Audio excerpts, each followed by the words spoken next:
Bismillahirrahmanirrahim. Assalamualaikum warahmatullahi wabarakatuh. Waalaikumsalam warahmatullahi wabarakatuh. Pada Bincang Lingkungan edisi kali ini, Saudari Widya Septiani ya, sudah hadir ya. Apa kabar Widya? Alhamdulillah baik Pak. Sehat ya. Jadi Widya Septiani adalah mahasiswa Teknik Elektro semester 6 ya. Iya Pak, benar. Sebuah perguruan tinggi swasta terbesar di Jakarta ya. Ya. Jadi juga menjadi pengamat lingkungan ya Widya ya. Iya Pak. Ya, mudah-mudahan nanti berhasil ya untuk menghijaukan Indonesia.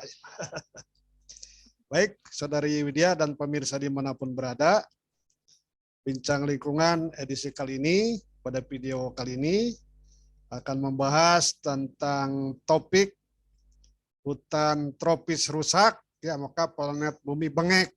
Ini judulnya menarik ya, Widya ya. Jadi planet bumi itu akan bengek, sulit napas kalau hutan tropis rusak. Karena memang hutan tropis ini termasuk yang ada di Indonesia merupakan paru-paru dari planet bumi. Kalau planet bumi itu tubuh, maka paru-parunya ada di hutan tropis ya. Baiklah pemirsa dimanapun berada ya. Untuk membahas hal ini nanti Saudari Widya ya akan menyampaikan, silakan menyapa dulu Saudari Widya. Baiklah pemirsa Bincang Lingkungan dimanapun berada, bersama saya Widya Septiani. Persoalan lingkungan supaya lebih peduli tentang lingkungan sekitar, marilah berpikir, berperasaan, dan bersikap hijau dalam menjalani kehidupan. Jangan lupa like, komen, dan subscribe channel hijau ini supaya video hijau yang dibuat semakin berkualitas dan memberikan manfaat bagi orang sekitar.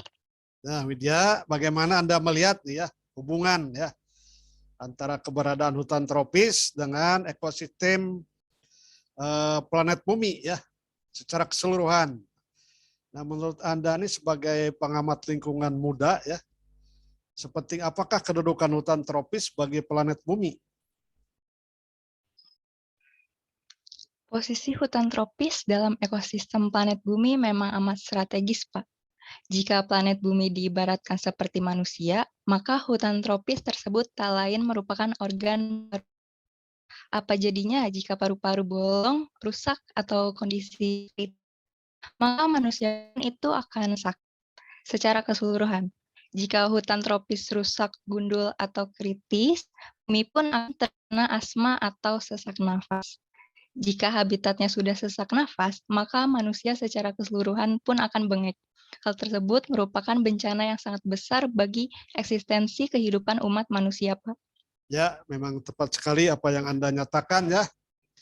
Di sini menjadi kekhawatiran, jadi semua orang khawatir ketika paru-parunya yang menjadi paru-paru planet bumi ini mengalami deforestasi yang mungkin parah ya. Jadi hutan mengalami deforestasi, kerusakan sedemikian rupa ya. Ada pengalihan fungsi dari hutan menjadi peruntukan lain. Ternyata Widya, keberadaan hutan tropis di Indonesia sangat berpengaruh terhadap biosfer secara keseluruhan ya.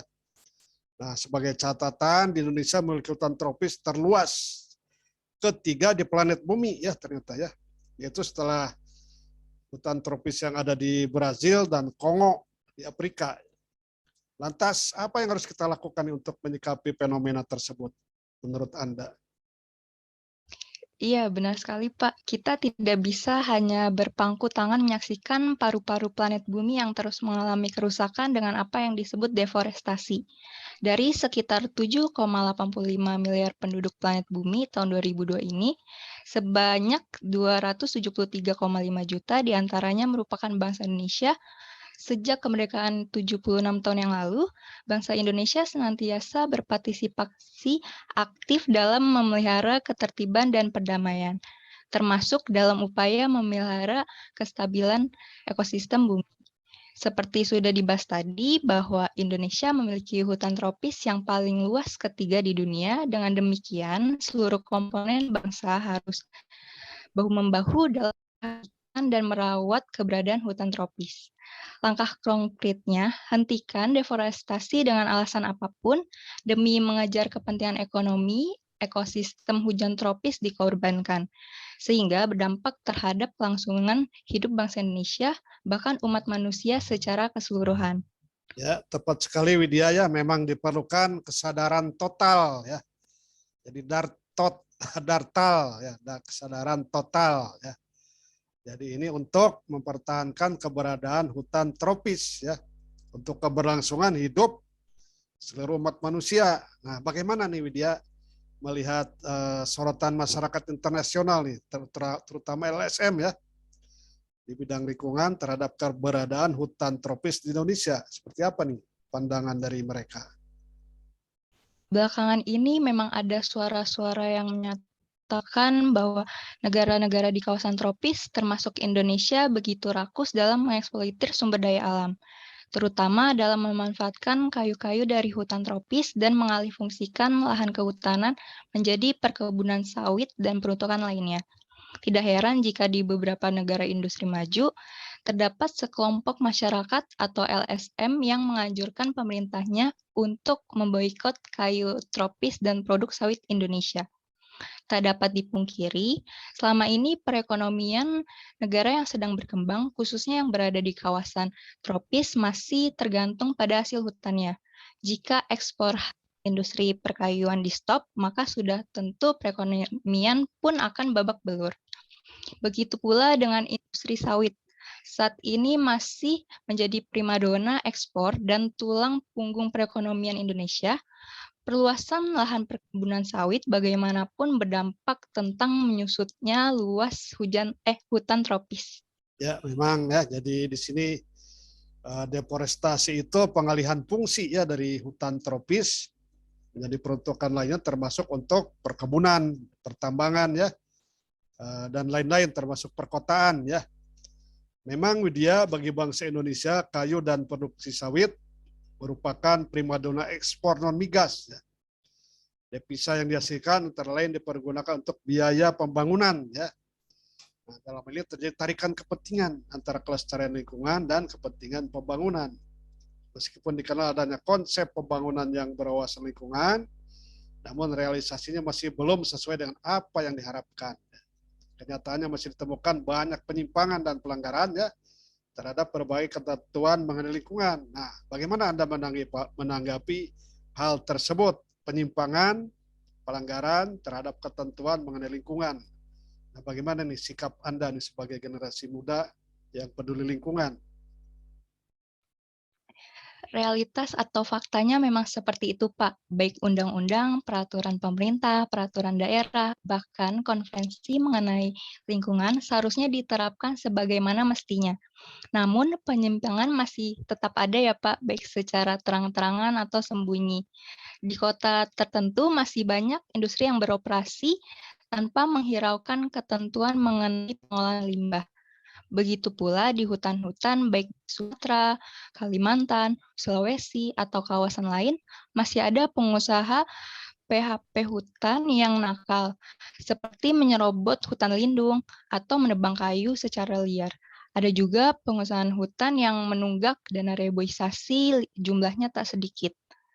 Dalam hal ini, pemerintah hendaknya memperketat perizinan serta meningkatkan pengawasan di lapangan. Selayaknya pengusaha yang diberikan izin HPH hanya pengusaha yang berwawasan lingkungan saja.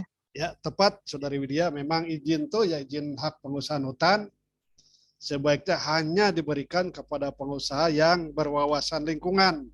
Ini tantangannya berat ya. Seberapa banyak pengusaha yang memang berwawasan lingkungan. Ini PR besarnya ya. Nah, ternyata sebagai dampak dari pengerusakan hutan atau pengelolaan hutan yang tidak bijak dan tidak profesional, muncul hutan kritis ya. Bahkan nyaris terjadi desertifikasi atau penggurunan. Nah, ternyata luas areal hutan kritis menurut data dari Badan Pusat Statistik tahun 2018 masih mencapai 14 juta hektar. Bayangkan, 14 juta hektar kritis semuanya ya. Kemudian Kementerian Lingkungan Hidup dan Kehutanan pernah mengklaim bahwa luas hutan kritis makin menyusut karena ada rehabilitasi hutan, ya. Kemudian juga lahan terus dilakukan secara intensif. Jadi ada upaya rehabilitasi terhadap hutan dan lahan yang makin intensif setiap tahunnya.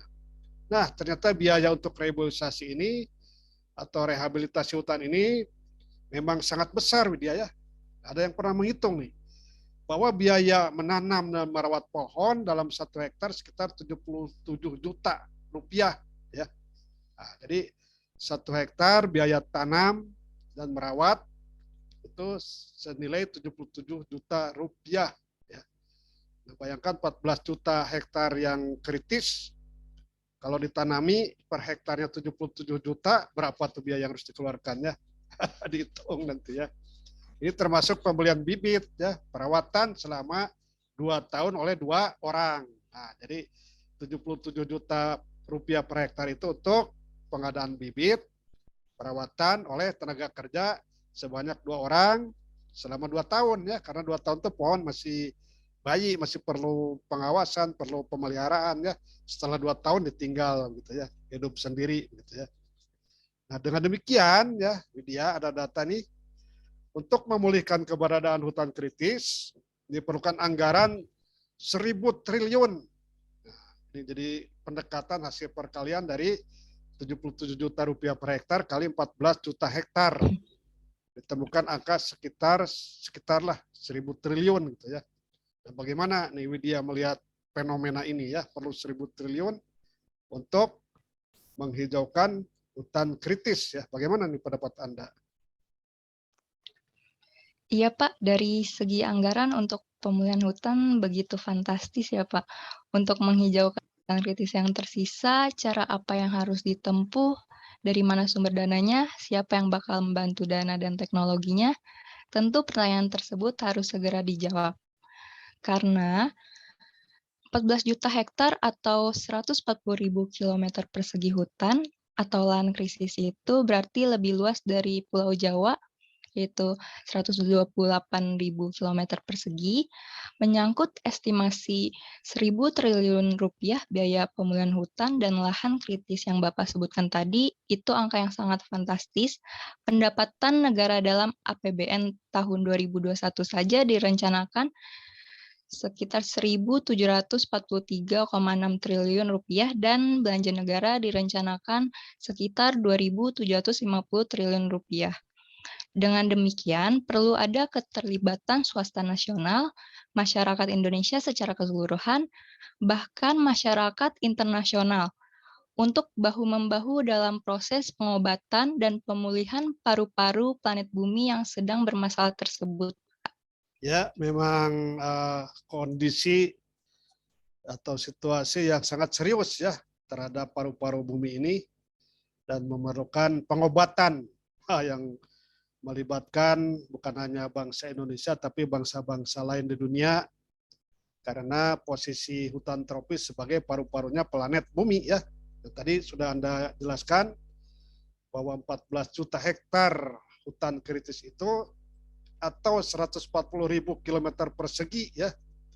Ini ternyata lebih luas dari Pulau Jawa, ya, yang hanya 128.000 kilometer persegi.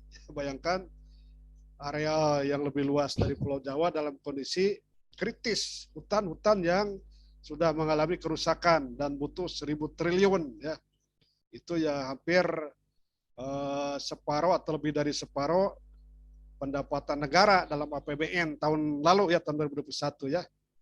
Dan juga ya mungkin sekitar hampir sepertiga dari belanja negara yang direncanakan 2,75 ribu triliun, ya, 2.750 triliun. Bayangkan 1.000 triliun itu dari mana gitu, ya.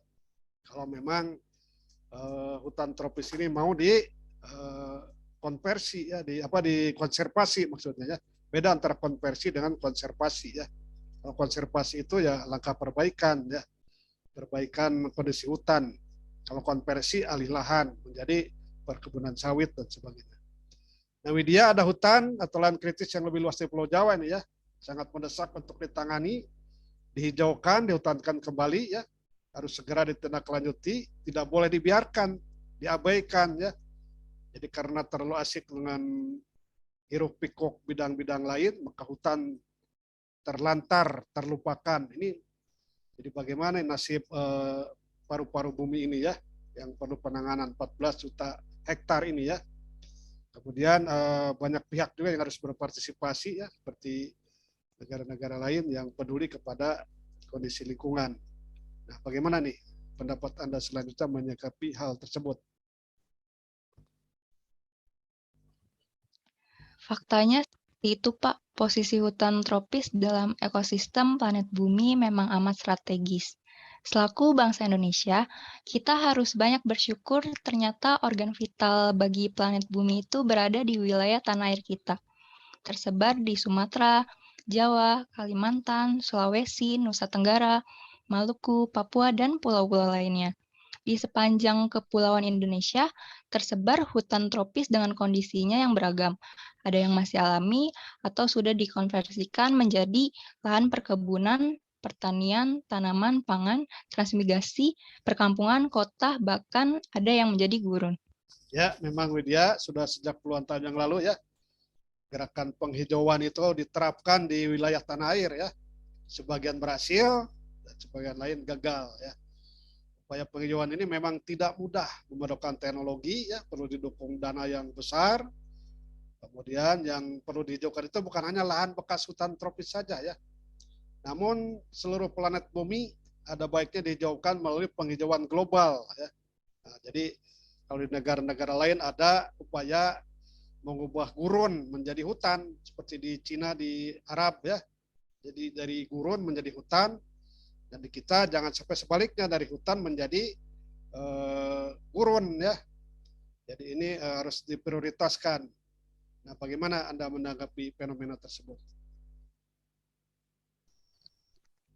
Memang tropis perlu diprioritaskan, Pak, mengingat adanya berbagai keunggulan komparatif seperti kondisi iklim yang sangat menunjang hingga pertumbuhan vegetasi jauh lebih cepat dibandingkan kawasan subtropis. Selain itu, faktor tenaga kerja untuk penghijauan di negara-negara tropis cukup tersedia. Sebagaimana diketahui bahwa negara-negara di kawasan tropis umumnya merupakan negara yang berkembang, memiliki sumber daya manusia yang memadai. Ya, memang upaya penghijauan hutan tropis ya yang dilakukan bangsa Indonesia sejak puluhan tahun yang lalu setidaknya menunjukkan bahwa tanggung jawab bangsa Indonesia terhadap lingkungan global sudah dibuktikan sejak lama ya, dan tidak sekedar slogan saja ya. Nah, ternyata bangsa Indonesia kekurangan dana ya untuk penghijauan hutan kritis tersebut. Padahal sudah jelas manfaatnya akan dirasakan oleh segenap penduduk bumi, tidak hanya oleh bangsa Indonesia semata ya. Sudah selayaknya dana tersebut dihimpun dari bangsa-bangsa lain ya, terutama dari negara industri maju ya. Dan tidak terasa memang Widya ya, perbincangan kita sudah panjang lebar ya. Mungkin ada kalimat penutup dari Widya yang akan disampaikan buat pemirsa dimanapun berada. Ya, baik pemirsa Bincang Lingkungan dimanapun berada, marilah kita meningkatkan perhatian dan kepedulian terhadap keberadaan paru-parunya planet bumi, yaitu hutan tropis. Sekali lagi saya menyampaikan, marilah berpikir, berperasaan, dan bersikap hijau dalam menjalani kehidupan kita. Jangan lupa like, komen, dan subscribe channel hijau ini supaya video hijau yang dibuat semakin berkualitas dan memberikan manfaat untuk sekitar. Terima kasih. Ya, terima kasih Saudari Widya Septiani ya, dan pemirsa dimanapun berada ya. Mudah-mudahan bincang lingkungan edisi kali ini bisa menjadi inspirasi bagi siapapun supaya lebih peduli terhadap keberadaan hutan tropis yang menjadi paru-parunya planet bumi. Dan kita semua berkepentingan dengan hal tersebut ya. Terima kasih. Sekali lagi, wassalamualaikum warahmatullahi wabarakatuh. Waalaikumsalam warahmatullahi wabarakatuh.